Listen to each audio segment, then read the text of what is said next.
GreenHorn. Bravestarr and 3030 stood at the checkout terminal watching the passengers as they filed out of the space pad. They looked like the usual newcomers to New Texas, a group of prospectors hoping to strike it rich in the Kerium mines, a trader or two, a couple of shifty types who had trouble written all over them, and the odd drifter. "That's him," said Bravestarr as he noticed a tall, fresh-faced young man from Earth. "Yep, partner," 3030 agreed gloomily.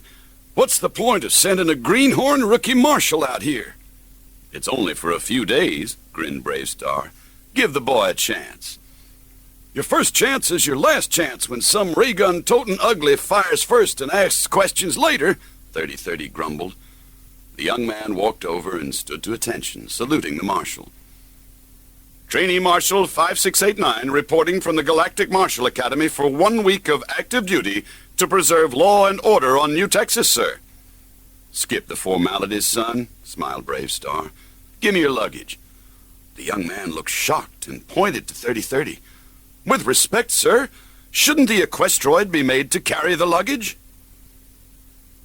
"This equestroid respectfully declines," said 3030 coolly. "Carry your own bags, sunshine." "What's your name?" asked Bravestarr, interrupting diplomatically.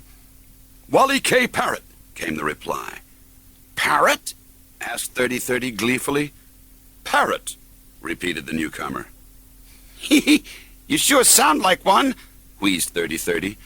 Then, noting the look of annoyance, he continued, "It's a joke. Parrot. Repeating things you see like a... Oh, shucks. No offense, boy." "Listen, equestroid, and listen good," snapped the young man. "Failure to address a lawman by his proper title is an offense under Statute 674 and can lead to a fine of 2,000 nuggets. Understand?" "Yes, Trainee Marshal 5689, said 3030 meekly, and added under his breath, "I understand. Boy." Bravestarr said nothing, but he was worried. New Texas wasn't the kind of place for a greenhorn lawman full of his own importance. The blood-red sun hung like a wound in the gray sky as the thunder rumbled and clouds of dust started to rise and swirl around the plains of the badlands. Tex Hex stood on top of the plateau of rock and stared up at the sky.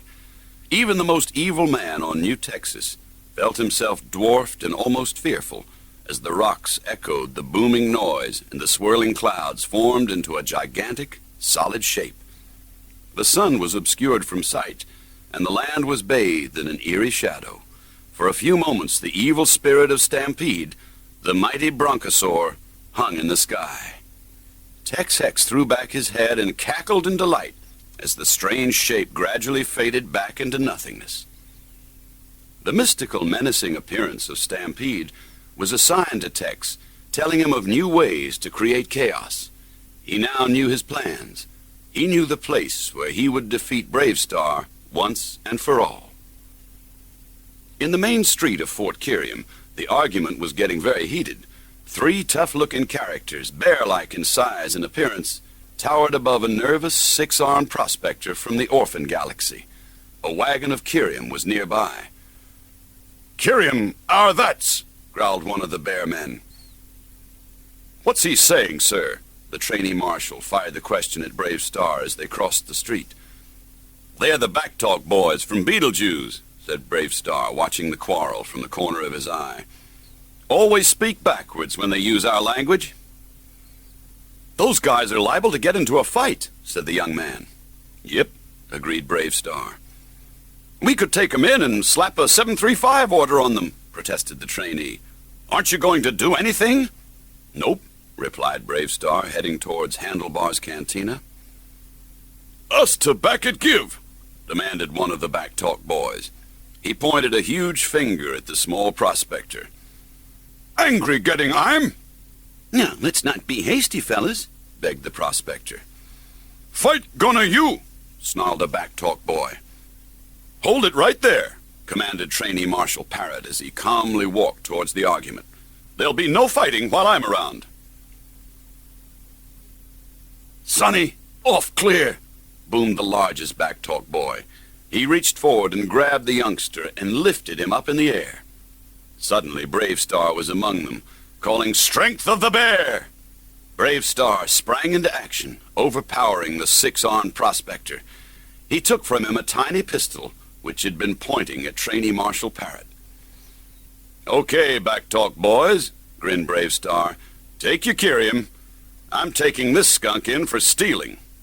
With a satisfied grunt, the boys' leader dropped the rookie lawman into the dust. The trio walked to the cantina, grinning and laughing. "Bravestarr around, you see," they called. "Don't never go looking for trouble, Trainee Marshal 5689, said 3030, ambling up the street. "Bide your time and see what happens. That's what the marshal does." "The little guy had that pistol in his hand from the start," said Bravestarr. "I could see it glinting in the sun. When your back was turned, he had the drop on you. He would have pinned the blame on the backtalk boys." I see," said Parrott.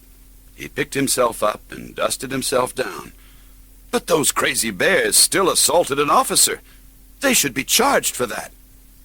"Okay," said Bravestarr. "Go tell him, if that's how you feel." "Well, Parrott hesitated. "Maybe I'll let them off. Just this once." Some hours later, Deputy Fuzz came racing into the jail. "Tex Hex has stealing Stratocroach from Main Street and drive out of town," he gasped before realizing that Bravestarr was not there. In the marshal's place was Trainee Marshal Parrott. He was wearing full uniform, including hat. "Sorry," apologized Deputy Fuzz. "Don't knowing was only you." "I take full responsibility while the marshal isn't here," said the trainee proudly. "I'll take 3030 and ride out after Tex Hex." But... "No buts, Deputy. I'm on my way." Moments later, Marshal Bravestarr returned from rounding up some robo-cattle rustlers. On hearing Fuzz's news, he sprang into action. Summoning Speed of the Puma, the lawman raced out of town, following the trail of the Stratocoach. Before long, he could see the coach and its pursuers far across an arid plain that rose sharply into a wall of rock.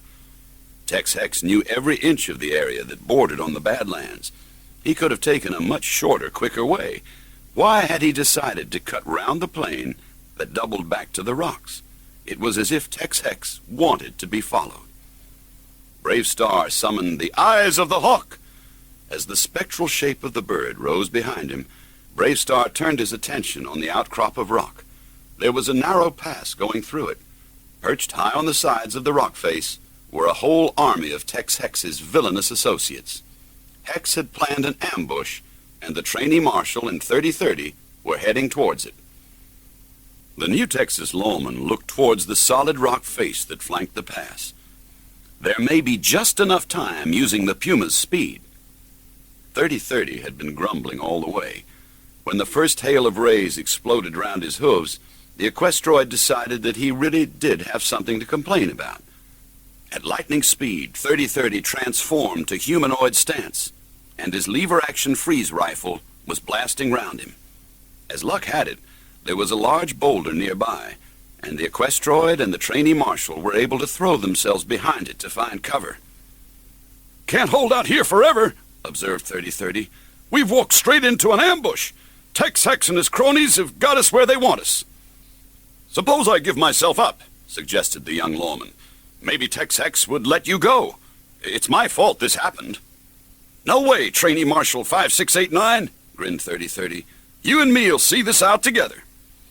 The outlaws were moving nearer and nearer, secure in their strength of numbers and in the protection that the rock afforded. Suddenly there was a cry of dismay from Tex Hex. A landslide of rocks was tumbling down from the hillside.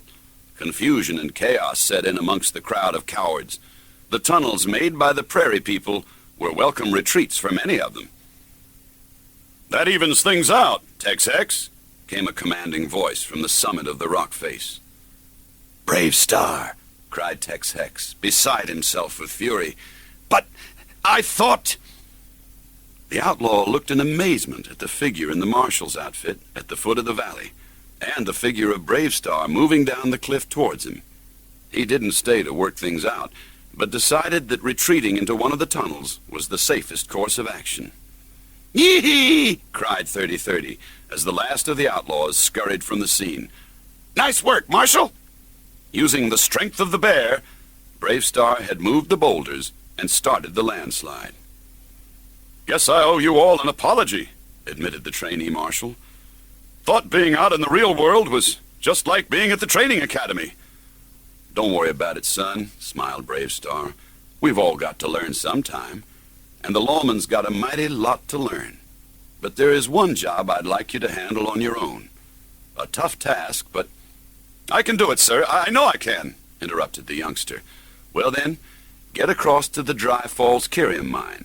I want you to make sure there's no trouble going on there." "Yes, sir," said the would-be lawman, eager to be given a responsible, important job to do. "But, Marshal," said 3030 as Trainee Marshal 5689 walked away, "the Dry Falls mine hasn't been used for years. Ain't nothing going to be happening over there." "Then our young friends should have it nice and easy for a while," grinned Marshal Bravestarr. "And so should we, partner." In a distant time and faraway place, the planet of New Texas floats deep in space. Sky of 3 suns, land of precious ore. The Kerium Rush brought outlaws by the score.